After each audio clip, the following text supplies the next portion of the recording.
আজি সুধাকণ্ঠ ডক্টৰ ভূপেন হাজৰিকাৰ চতুৰ্দশ মৃত্যুবাৰ্ষিকী। ৰাজ্যৰ ভিন্ন প্ৰান্তত হাজৰিকাক স্মৰণ কৰি বিভিন্ন অনুষ্ঠানৰ আয়োজন কৰা হৈছে। গীতে মাতে ৰাইজে সুঁৱৰিলে সুধাকণ্ঠক। ভূপেন হাজৰিকাৰ বিশাল অৱদান সৃষ্টিৰাজিক জাউতিযুগীয়া কৰি ৰাখিবলৈ চৰকাৰেও লৈছে বহু পদক্ষেপ। 2011 চনৰ আজিৰ দিনটোতে অনুৰাগীক শোকাহত কৰি শিল্পীগৰাকীয়ে শেষ নিশ্বাস ত্যাগ কৰিছিল। তেওঁ আমাৰ মাজৰ পৰা হেৰাই যোৱা আজি 14 বছৰ হ'ল। ভূপেন হাজৰিকা কায়িকভাৱে আমাৰ মাজত নাই যদিও আজীৱন থাকিব অসমীয়াৰ সত্তাত। আজি সাংস্কৃতিক পৰিক্ৰমা বিভাগৰ উদ্যোগত কামৰূপ মহানগৰ প্ৰশাসনে শ্ৰদ্ধাঞ্জলি অনুষ্ঠানৰ আয়োজন কৰে। জালুকবাৰীৰ ডক্টৰ ভূপেন হাজৰিকা সমন্বয় ক্ষেত্ৰত পুৱা 9 বজাৰ পৰা শ্ৰদ্ধাঞ্জলি অনুষ্ঠানৰ আয়োজন কৰা হয়।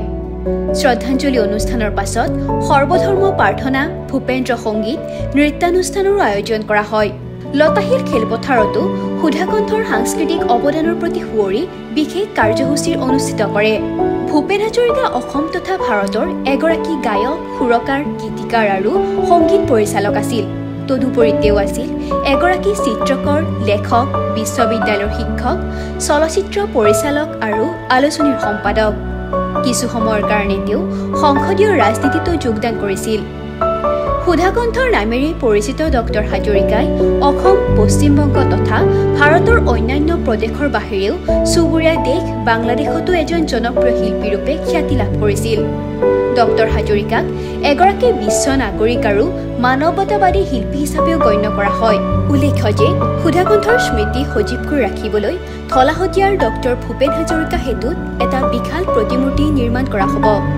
অসম অৰুণাচলৰ সম্পৰ্ক আৰু অধিক শক্তিশালী কৰাৰ বাবে এই পদক্ষেপ ৰাজ্য চৰকাৰৰ। এই প্ৰতিমূৰ্তিৰ উচ্চতা 100 ফুটৰো অধিক ডাঙৰ হ'ব বুলি জালুকবাৰীৰ সমন্বয় ক্ষেত্ৰৰ পৰা অসমবাসীক জনায় মুখ্যমন্ত্ৰী হিমন্ত বিশ্ব শৰ্মাই। News desk report, TV9 Assam.